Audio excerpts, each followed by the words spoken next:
Rescue operation चेतना अभी भी जारी। रेस्क्यू ऑपरेशन चेतना अभी भी जारी। विफल प्रशासन की लगातार विफलताएं आ रही सामने। पिछले 8 दिनों से एक बोरवेल में जिंदगी और मौत के बीच जूझ रही एक महज 3 साल की बालिका। कोटपूतली के कीरतपुरा में ऑपरेशन चेतना जारी है। अभी 6 फीट से ज्यादा सुरंग बनाई जा चुकी है। करीब 8 फीट सुरंग बनाने के बाद बोरवेल मिलेगा। दोनों बोरवेल में कनेक्ट के बाद बच्ची चेतना तक पहुंचा जाएगा। बता दें, व्यवस्था में करीब 200 पुलिसकर्मी लगाए गए हैं। आधा दर्जन थाना अधिकारी रात्रि में और आधा दर्जन दिन में ड्यूटी दे रहे हैं। एएसपी, सीओ और कलेक्टर, एसपी तक पिछले 8 दिन से लगे हुए हैं। मेडिकल, रेवेन्यू और डोरे विभागों की टीमें भी मौजूद हैं, लेकिन अभी तक चेतना को उस बोरवेल से बाहर नहीं निकाला जा सका है। आपको बता दें कि सोमवार को भी कोटपूतली के कीरतपुरा गांव में 3 साल की मासूम चेतना को बोरवेल से सुरक्षित निकालने के लिए 163 घंटे से रेस्क्यू ऑपरेशन जारी है, लेकिन प्रशासन और एनडीआरएफ, एसडीआरएफ की टीमें बच्ची तक पहुंचने के लिए हर संभव प्रयास तो कर रही है, लेकिन बार बार उनको विफलता ही हाथ लग रही है। अभी तक के सारे प्लान फेल साबित हुए हैं। इधर मासूम के पिता का रो रो कर बुरा हाल है। अब तो आंसू भी सूखते जा रहे हैं। इस हादसे के रेस्क्यू ऑपरेशन में सबसे अधिक संसाधन उपयोग करने के बावजूद भी नतीजा शिफर पर ही रहा है। बताया जा रहा है कि अब तक जितने भी बोरवेल हादसे हुए हैं, सबसे अधिक संसाधन कोटपूतली बोरवेल हादसे में उपयोग किए जा चुके हैं, जिसमें 3 जेसीबी मशीनें, 2 पाइलिंग मशीनें, 2 क्रेन, 10 ट्रैक्टर सहित आदि मशीनरी का उपयोग किया जा चुका है। इसके बावजूद भी ऑपरेशन विफल रहा है। जानकारी के अनुसार एनडीआरएफ और प्रशासन के हाथ अभी भी खाली और किसी के पास इस बात का कोई जवाब भी नहीं है कि कब तक ये ऑपरेशन कंप्लीट कर लिया जाएगा। आज 8वें दिन बाद भी 3 साल की मासूम चेतना को उस बोरवेल से बाहर नहीं निकाला गया है। राजस्थान के कोटपूतली में 3 साल की मासूम चेतना 6 दिन तक बोरवेल में फंसी रही। हादसे के कई घंटे तक शरीर में हलचल भी थी, लेकिन बाहर निकलने के लंबे इंतजार और भूख प्यास ने चिंता की लकीरें बढ़ा दी हैं। इस घटना के पीछे जितना जिम्मेदार चेतना के परिजन हैं, उससे ज्यादा लापरवाही उन अधिकारियों की है जिन्होंने 29 घंटे केवल देसी जुगाड़ के भरोसे बर्बाद कर दिए। देसी तरीके फेल होने के बाद प्लान बी पर काम शुरू किया गया। राजस्थान का सबसे लंबा और कठिन रेस्क्यू ऑपरेशन का दावा करने वाली जिला कलेक्टर खुद 2 दिन बाद घटनास्थल पर पहुंची। इससे पहले 10 दिसंबर दौसा जिले में बोरवेल में गिरे 3 साल के मासूम आर्यन को बचाने में नाकामयाबी भी हासिल हुई थी और ऐसी ही वजह सामने आई थी। बीते 6 साल में 59 से ज्यादा बोरवेल हादसे भी हुए हैं। आपको बता दें कि 40 से ज्यादा लोगों की मौत भी हुई है।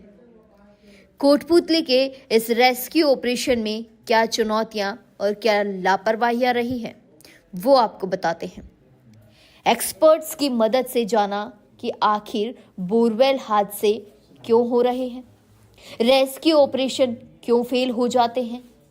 सबसे पहले बात करें लापरवाही की। कोटपूतली के कीरतपुरा की बड़ियाली की ढाणी की चेतना सोमवार 23 दिसंबर को 700 फीट गहरे बोरवेल में 150 फीट पर फंस गई थी। आपको बता दें कि चेतना बोरवेल में गिरी तब वो महज 15 फीट पर अटकी थी। उसके रोने और चिल्लाने की आवाजें सुनाई दे रही थी, लेकिन परिजनों ने जोखिम को अनदेखा कर बोरवेल में रस्सी डालकर अपने लेवल पर ही उसे बाहर निकालने का प्रयास किया था। अंदर रस्सी डाली जिससे कि मासूम चेतना उसे पकड़े और बाहर निकलाए, लेकिन आशंका है हाथ ऊपर करने से बोरवेल की दीवारों और चेतना के बीच गैप बन गया। इससे वो फिसल कर करीब 80 फीट गहराई तक चली गई। अब करना क्या था? दरअसल ऐसे जो मामले होते हैं, यानी कि स्पेशल जो मामले होते हैं, रेस्क्यू टीम बोरवेल में फंसे बच्चों को पहले अम्ब्रेला लॉक या एल शेप की रोड से होल्ड करते हुए फिक्स कर देते हैं, जिससे कि बच्चा जितनी गहराई पर होता है उससे नीचे नहीं खिसकता। लेकिन रेस्क्यू टीम से पहले के प्रयास जो थे वो भारी पड़ गए, यानी कि बच्ची को बचाने का जो प्रयास किया गया था वो प्रयास विफल हुआ। अब दूसरी लापरवाही, दोपहर 2 बजे स्थानीय प्रशासन को हादसे की जानकारी मिल गई थी। बावजूद इसके अनूपगढ़ जिले को रद्द करना भाजपा सरकार का बहुत ही गलत है। को बुलाने का कॉल लिया गया। इस बीच देसी जुगाड़ से बच्ची को निकालने के प्रयास शुरू किए गए। मसला है ये जिला यानी कि अनूपगढ़ बनना एक भौगोलिक परिस्थिति से और ये बॉर्डर का क्षेत्र होने के कारण बहुत ही जरूरी था। गहलोत सरकार का ये बहुत ही किसानों के और बॉर्डर पे रहने वालों के लिए, आम जन के हित के लिए बहुत ही अच्छा फैसला था, जिसको सरकार ने 1 साल में ही बदल के बहुत ही क्षेत्र के साथ कुठाराघात किया है और इस क्षेत्र को बहुत ही पीछे धकेल दिया है। 365 हेड से लेके जिला की दूरी गंगानगर हेड ऑफिस की 250 किलोमीटर तक है, जो एक बीच में होने से सभी के काम सुलभ हो रहे थे। आम किसान, किसानी पे आधारित क्षेत्र है, आम किसान के और बॉर्डर एरिया होने के कारण नशे के ज्यादा हो रहे थे। तो पहले दिन की बात करें, पूरा रोष है, अनूपगढ़ की जनता इतनी परेशान है, भाजपा ने कुठाराघात किया है और अन्याय हुआ है अनूपगढ़ वालों के साथ। असली बात ये है और इससे आम जन में, व्यापारी वर्ग में, मजदूर वर्ग में सभी लोग कुपित हैं। रात के 9:30 जैसे बात करें, अनूपगढ़ नया जिला था और बिल्कुल बॉर्डर पे सटा हुआ ये जिला था, जहाँ पर अपराध, नशे की जैसी जो हालात है बहुत ही दयनीय हालात थे। तो 6 महीने में सुबह कितना बड़ा नुकसान मानते हैं जिले को तोड़कर, किस प्रकार की स्थितियां किया जाता है बच्ची को। इस पूरे घटनाक्रम में 4 घंटे लग जाते हैं और रेस्क्यू ज्यों का त्यों रहता है। अब समय हो चुके हैं रात के 10। गाया जाता है। अब आता है तीसरा दिन, यानी कि 25 दिसंबर का वो दिन जब सभी की धड़कनें तेज हो गई थी। दोपहर 1 बजे बोरवेल के पास 40 फीट खुदाई के बाद मशीन बंद करनी पड़ी। गुजरात से दूसरी मशीन मंगवाई गई। लगभग इस पूरे प्रोसेस में अब 8 बज चुके हैं। उत्तराखंड टनल हादसे में सफलता दिलाने वाली रेड माइनर्स की टीम पहुंचती है। हालांकि कहा जाता है जो दूसरी मशीनें नहीं कर सकती वो रेड माइनर्स मिनटों में कर जाती है, लेकिन यहाँ तो रेड माइनर्स भी विफल हो गई। अब चौथा दिन यानी कि 26 दिसंबर बीत जाती है। शाम 5:45 170 फीट गड्ढा खोदा गया। कलेक्टर ने कैमरा डालकर गहराई नापी। शाम के 6:30 बज चुके हैं। क्रेन से सेफ्टी पाइप लगाना शुरू किया गया। इस पूरे प्रोसेस के बाद दिन आ जाता है 5वां, यानी कि बच्चे को फंसे अब 5 दिन हो चुके हैं। 27 दिसंबर दोपहर 12:15 पर गड्ढे में पाइप फिट किए गए। बारिश के कारण काम को रोक दिया गया। बारिश तेज होने के कारण समय बीतता गया। शाम के 7:32 पर पाइप गड्ढे में उतारने की प्रक्रिया शुरू की गई। इस पूरे प्रोसेस को होते हुए रात के 12:14 हो चुके।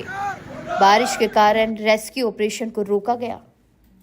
अब दिन छठा आ चुका है और न चेतना की कोई खबर है और इधर परिजनों का रो रो कर बुरा हाल। सुबह 9:50 2 जवान पाइप में उतरे। ऑक्सीजन लेवल चेक किया गया। दोपहर 12:49 पर एनडीआरएफ की पहली टीम बाहर आई। डॉक्टर्स ने उनका हेल्थ चेकअप किया। इसके बाद रात को 9:30 बजे सुरंग में हॉरिजॉन्टल खुदाई की गई। आज 29 दिसंबर है और बच्ची को फंसे हुए लगभग कहूंगी कि 7वां दिन होने को जा रहा है। तीसरी बड़ी लापरवाही, पड़ताल में सामने आया कि जिस बोरवेल में चेतना खेलते समय गिरी थी, उससे पाइप पहले ही बाहर निकाल लिए गए थे। अब वह मिट्टी का गहरा गड्ढा था।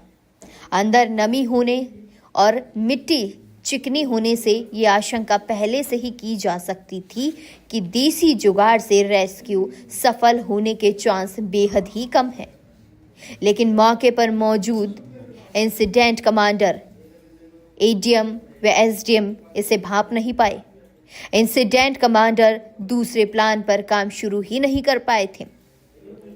उन्हें अगर तत्काल ही पाइलिंग मशीन से वो काम शुरू कर जाते तो शायद रेस्क्यू ऑपरेशन में जो देरी हुई है उसे टाला जा सकता था और शायद बच्ची को बाहर निकाला जा सकता था। पूरे रेस्क्यू ऑपरेशन के दौरान टीमों और इंसिडेंट कमांडर का हायर लेवल कोऑर्डिनेशन खराब रहा। 2 दिन तक तो जिला कलेक्टर मौके पर ही नहीं पहुंची।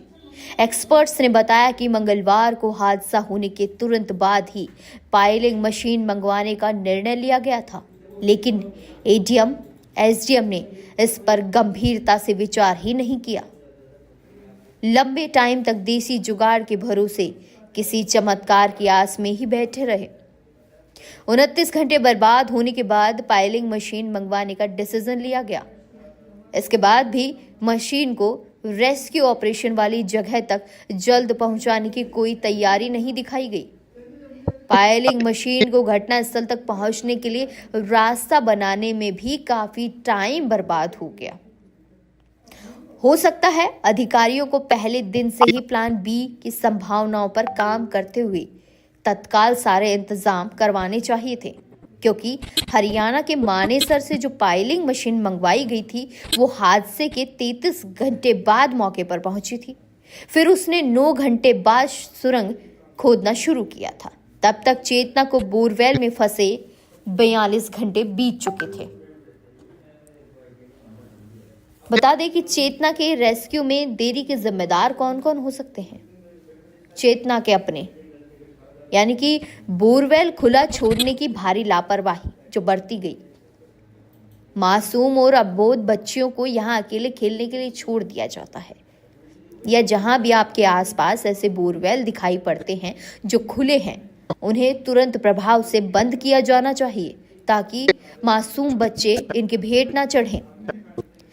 दूसरा, अगर जिम्मेदार किसी को ठहराया जाए तो इंसिडेंट कमांडर, यानी कि रेस्क्यू ऑपरेशन के दौरान incident commander ADM Om Prakash Saran और एसडीएम ब्रजेश चौधरी थे। इनके निर्देश पर ही रेस्क्यू टीमें काम कर रही थी। रेस्क्यू टीम के पाइलिंग मशीन मंगवाने के प्लान पर गंभीरता से काम क्यों नहीं किया गया? इससे रेस्क्यू ऑपरेशन का टाइम बर्बाद हुआ है। तीसरा जिम्मेदार किसे ठहराया गया है?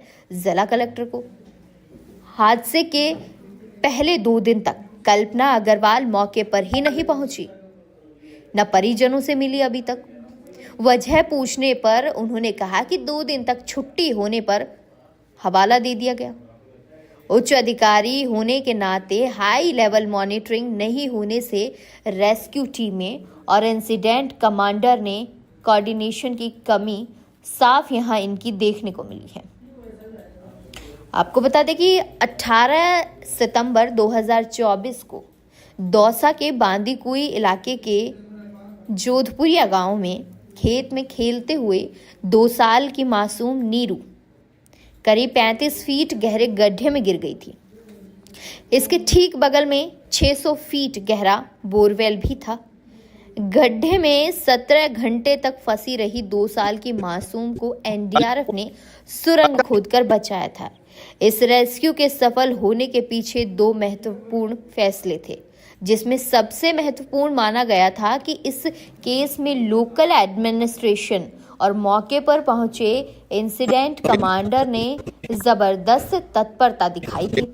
हादसे के महज आधे घंटे के बाद ही रेस्क्यू ऑपरेशन स्टार्ट कर दिया गया था।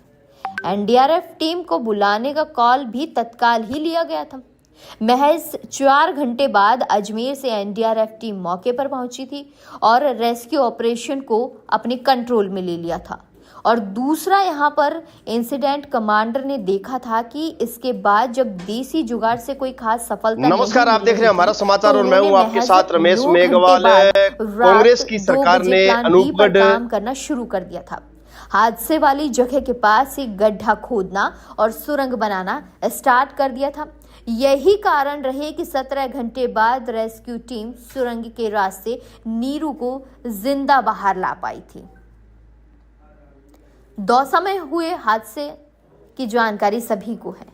3 साल का आर्यन, यह हादसा हुआ था 10 दिसंबर 2024 को। 3 साल का आर्यन 160 फीट गहरे बोरवेल में गिरा था। 56 घंटे चले रेस्क्यू के कारण हम उसे जिंदा नहीं बचा पाए। क्यों नहीं बचा पाए? क्योंकि देसी जुगाड़ के भरोसे ही प्रयास करती रही हमारी टीमें। आखिर 27.5 घंटे बाद पाइलिंग मशीन बुलाई मौके पर। मशीन खराब हो गई तो दूसरी मंगवाई। इससे रेस्क्यू इतना लंबा चलता रहा कि 56 घंटे बाद बच्चे को बाहर निकाला गया और बच्चे ने दम तोड़ दिया। वहीं एक घटना बात करते हैं बाड़मेर की, जो 20 नवंबर 2024 को हुई है। गुड़ामालानी में 4 साल का मासूम नरेश 100 फीट गहरे बोरवेल में गिरा। 6 घंटे बाद उसे बाहर निकाला गया, लेकिन बचाया नहीं जा सका। क्यों? बोरवेल में पानी भरा हुआ था। रेस्क्यू किए जाने से पहले ही उसकी डूबने से मौत हो गई थी। अगर हम एक बात और करते हैं कि जयपुर सिविल डिफेंस टीम के डिप्टी कंट्रोलर और कंट्रोलर जिन्होंने इस पूरे के पूरे रेस्क्यू की जानकारी दी और उन्होंने क्या कुछ बताया कि क्या क्या परेशानियों का सामना उन्हें करना पड़ता है। ज्यादातर लोग बोरवेल कामयाब नहीं होने पर उसमें लगे पाइप दूसरे काम के लिए बाहर निकाल लेते हैं और गड्ढों को इसी तरीके से खाली छोड़ देते हैं। उसमें कोई बच्चा गिरता है तो उसे निकालने के दौरान मिट्टी गिरने का खतरा सबसे ज्यादा बना रहता है। ज्यादा गहराई में चिकनी मिट्टी और पानी होने के कारण उस गड्ढे में कोई भी इक्विपमेंट काम नहीं करता है। बच्चों को बाहर निकालने के लिए अभी तक कोई स्पेशलाइज्ड या रोबोटिक सिस्टम डेवलप नहीं किया जा सका है। देसी जुगाड़ या कहीं की देसी तकनीक ही काम में ली जा रही है। ये भी पूरी तरह से इंजीनियरिंग सोच वाली और जल्द रिजल्ट देने वाली नहीं होती। बचाव टीम अपना एल टाइप या अम्ब्रेला टाइप इक्विपमेंट बनाती है। यही प्लान ए होता है। ये प्लान पहले इसीलिए अपनाना पड़ता है कि ज़्यादा देर तक मासूम के भूखे प्यासे बोरवेल में फंसा रहने से जान का खतरा बना रहता है। रेस्क्यू टीम के पास प्लान बी भी होता है, जिसमें पाइलिंग मशीन के सहारे बोरवेल